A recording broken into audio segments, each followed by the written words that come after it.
Bonjour, c'est Lucie Jarry, j'ai 33 ans et je suis 5 fois championne du monde en para-escalade et je rêve de participer aux Jeux paralympiques de Los Angeles 2028. Elle était absente aux Jeux de Paris. La para-escalade sera intégrée pour la toute première fois aux Jeux paralympiques de Los Angeles en 2028. Alors je suis allée à la rencontre de Lucie Jarry, 5 fois championne du monde, qui compte bien tout donner pour y participer et pour ramener une médaille. C'est un super objectif, c'est une grosse motivation, c'est un rêve en fait. Les JO, c'est un rêve que tout sportif veut atteindre. À l'âge de 15 ans, on m'a diagnostiqué un cancer de l'os au niveau du fémur gauche. Donc malgré beaucoup de soins, beaucoup de chimio, on n'a pas pu sauver la jambe, donc j'ai été amputée. Et donc à partir de là, j'ai été une personne en situation de handicap. Ce combat contre la maladie en fait a fait que je me suis intéressée au sport en compétition. Et c'est le pur hasard des rencontres qui a fait que j'ai rencontré le président d'un gros club d'escalade de région parisienne qui m'a dit Lucie, il faut que tu essayes. Je lui ai dit oui, mais moi là, j'ai qu'une jambe, comment ça se passe? Il me dit j'en sais rien, viens, essaye. Et ça s'est fait comme ça. Une semaine après, j'étais au pied d'un mur qui était un des plus grands murs de France. Et je suis tombée amoureuse de ce sport. Alors en fait, avec une seule jambe, pour grimper, déjà on travaille tout ce qui est haut du corps, donc tout ce qui est musculature, donc des tractions, parce qu'en fait moi, dès que je dois changer mon pied de place, quand il n'y en a qu'un, on force sur les bras, les avant-bras, les doigts. Donc c'est beaucoup de traction, beaucoup de force au niveau du haut du corps.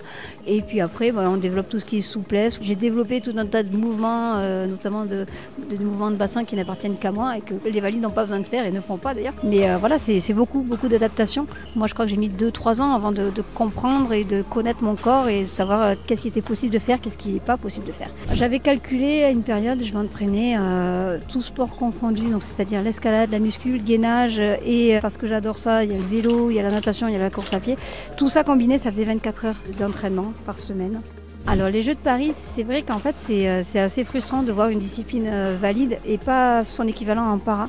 Il y a beaucoup de gens qui ne comprennent pas, en fait c'est pas du tout automatique, c'est deux organisations bien différentes, deux cheminements différents. On a eu l'agréable nouvelle d'apprendre que la para-escalade rentrait au JO pour 2028. On veut y participer, donc oui forcément, même si moi j'ai déjà 12 ans de carrière maintenant en escalade, je veux continuer jusque là pour au moins y participer. Après y participer, pour participer c'est dommage, on se laisse tenter par rêver d'un podium, d'une médaille et quitte à rêver d'une médaille, autant que ce soit du plus beau métal. En fait, on n'a absolument aucune idée du processus de sélection pour accéder aux Jeux en 2028.